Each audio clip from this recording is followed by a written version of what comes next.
నమస్తే. నేను మీ Gopi. Welcome back to our channel. ఈరోజు మనతో వచ్చరికి ప్రముఖ నిర్మాత చిట్టిబాబు గారు ఉన్నారు. సార్ నమస్తే సార్. నమస్తే. సార్ గత కొద్ది రోజులుగా కోల్కత్తాలో జరిగిన రేప్ అంటే ఒక జూనియర్ డాక్టర్ మీద ఒక రేప్ అయితే జరిగింది. సో అక్కడున్న ప్రిన్సిపల్ కూడా రేప్లో భాగముగా ఉన్నాడు అన్నట్టుగా పెద్ద ఎత్తున వార్తలు వస్తున్నాయి. సో అదేవిధంగా అక్కడున్న సీఎం మమతా బెనర్జీ కూడా దీనికి ఎటువంటి స్పందన లేకుండా ఆమె కూడా ర్యాలీ చేస్తుంది. అంటే ఆమె సీఎం అనుకుందో లేకపోతే ఆమె కూడా జూనియర్ డాక్టర్ అనుకుందో అర్థం కావట్లేదు నాకు.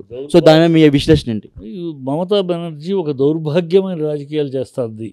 మమతా బెనర్జీ ఇప్పుడు ఈ ఇండి కూటమిలో ఉన్న మమతా బెనర్జీకి ఈ రాహుల్ గాంధీ నోరు ఎక్కడ పోయింది, ఈ ప్రియాంక వాద్రా గొంతు ఎక్కడ ఎండిపోయింది, సోనియా గాంధీ ఒక ఆడపిల్లకి జరిగితే వీళ్ళ కూటమిలో మనిషి రెచ్చిపోతారే, వేరే చోట జరిగితే ఇది ఇంత జరిగితే ఒక పబ్లిక్గా జరిగితే అతను రిజైన్ చేస్తే 48 గంటల్లో వాడికి అతనికి మరో చోట వైస్ ఛాన్సలర్ పోస్టు ఇమ్మీడియట్గా 45 గంటల్లో ఏమంత అవసరం వచ్చింది? అతని దగ్గర మీ రహస్యాలు ఏమున్నాయి?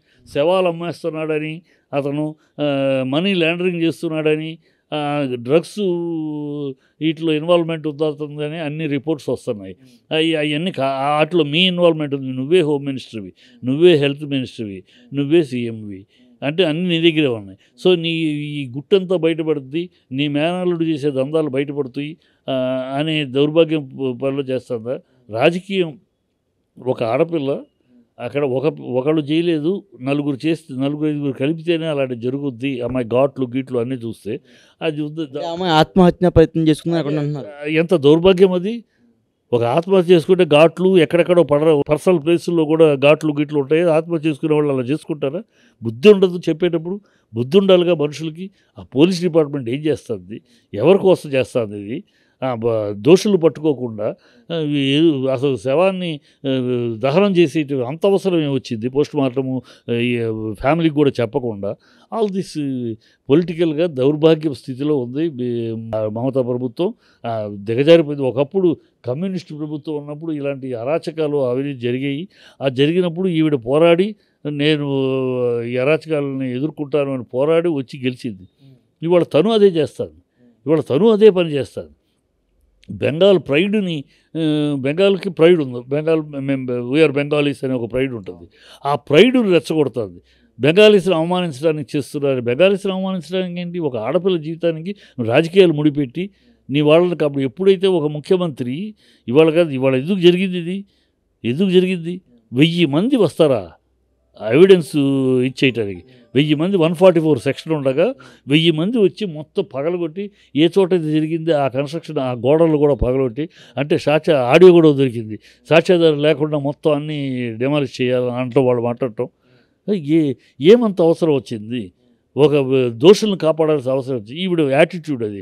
సందేశ్ ఖాళీ విషయంలో కూడా దోషులను కాపాడింది. ఎప్పుడైతే ఒక ముఖ్యమంత్రి రాజకీయ కోణంలో దోషుల్ని రేపిస్టుల్ని కాపాడటానికి కాపాడుతుందో ఆ రాష్ట్రంలో ఇలాంటి అరాచకాలు జరుగుతూనే ఉంటాయి.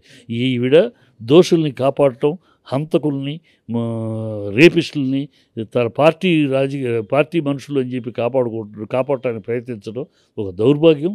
రాజకీయాలు ఇలాంటి దుర్మార్గుల్ని ఇలాంటి వాళ్ళని రాజకీయాల కోణంలో చూడకూడదు.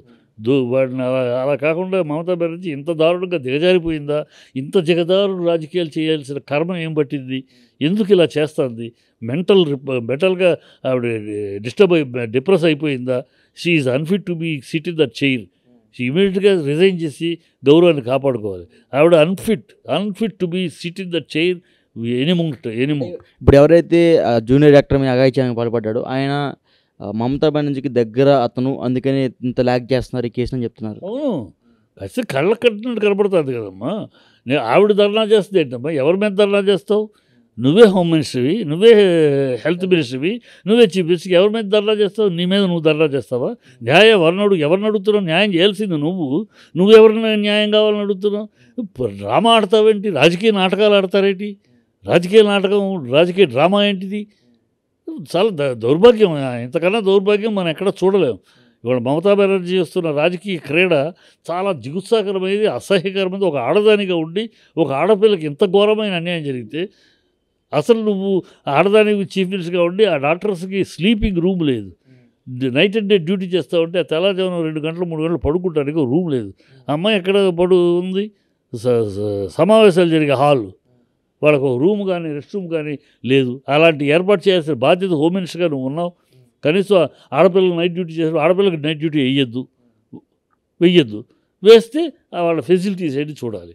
అవి కూడా లేకుండా ఒక చీఫ్ మినిస్టర్గా ఇలా దౌర్భాగ్య పాలన చేస్తూ ఇప్పుడు ఇంకా రాజకీయంగా ధర్నా చేస్తాను, సిగ్గు శర ఉండాలి. అంటే ఆమె పేరు వాడుకొని ఆమెకు న్యాయం జరగాలని ప్రతి ఒక్క రాష్ట్రంలో పెద్ద ఎత్తున డాక్టర్లు కానీ నర్సులు కానీ వీళ్ళందరూ పెద్ద ఎత్తున ర్యాలీలు చేయబడుతున్నారు.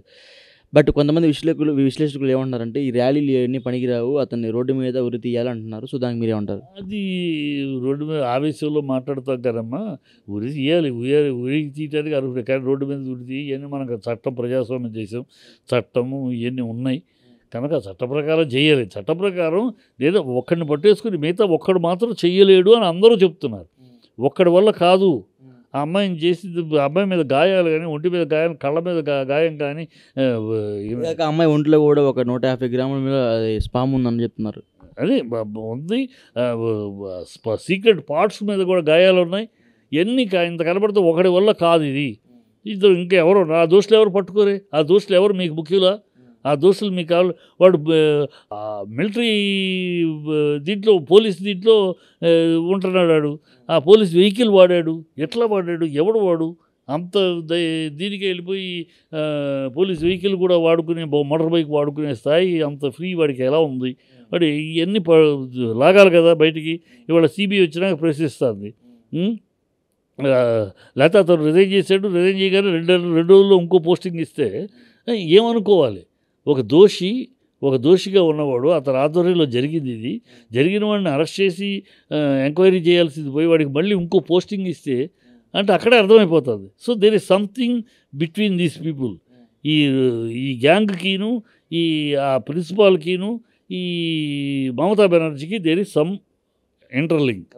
ఆ లింక్ బయటపడకుండా కాపాడుకోవడం కోసమని వాళ్ళని దోషులు కాపాడుతుంది. చాలా దౌర్భాగ్యం. ఇండి సిగ్గుశరం లేదు ఇండి కూటమికి.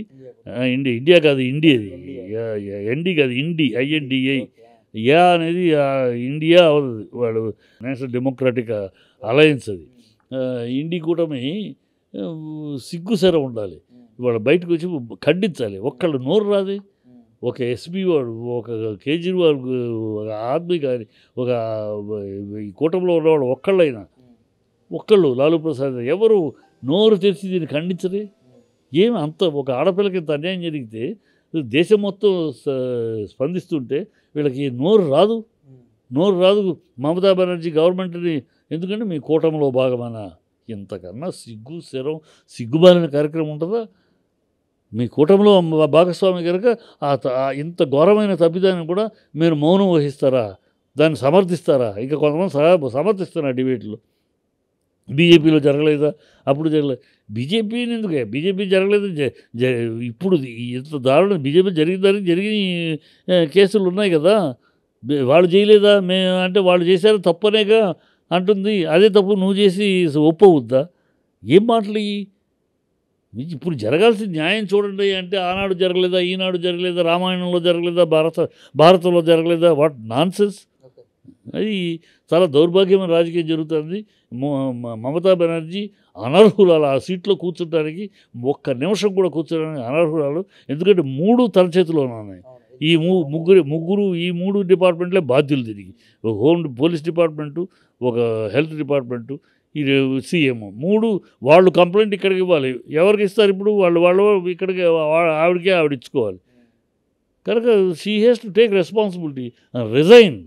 రిజైన్ చేస్తే గౌరవం కాపాడబడుతుంది. లేకపోతే భద్రం అయిపోతుంది. పదవిని పట్టుకుని ఎలాడితే ఇంతకన్నా జిగుత్సాకరమైన, అసహ్యకరమైన నాయకురాలు మరొకరు లేరు అనిపించుకుంటుంది. Okay sir, thank you.